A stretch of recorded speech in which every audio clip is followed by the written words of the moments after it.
Assalamualaikum warahmatullahi wabarakatuh. Waalaikumsalam warahmatullahi wabarakatuh.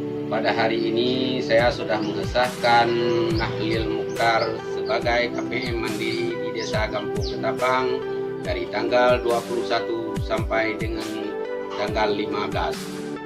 Sekian, Assalamualaikum warahmatullahi wabarakatuh. Waalaikumsalam warahmatullahi wabarakatuh.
Kayak gini, wow.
Rukun Islam Badung perkara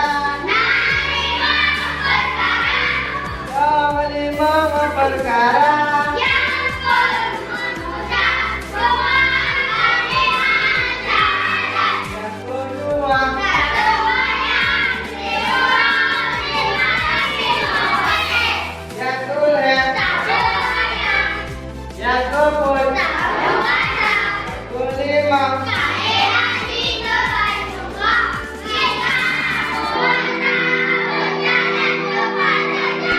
Rukun Islam Badung perkara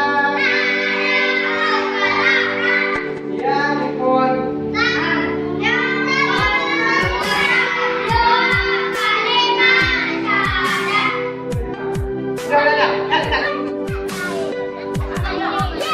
Salman berapa balik pejuh bulan ya?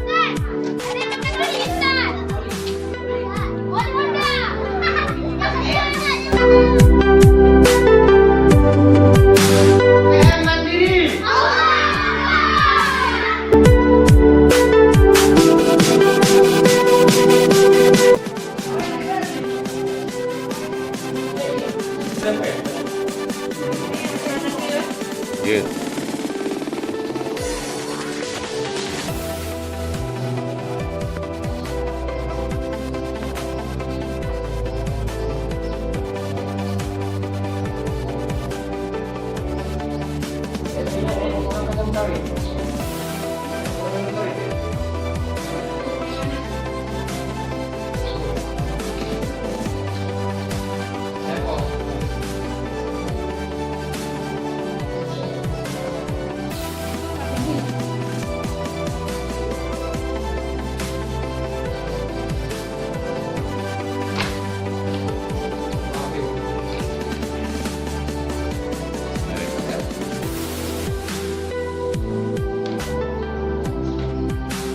Oke. Asik kan?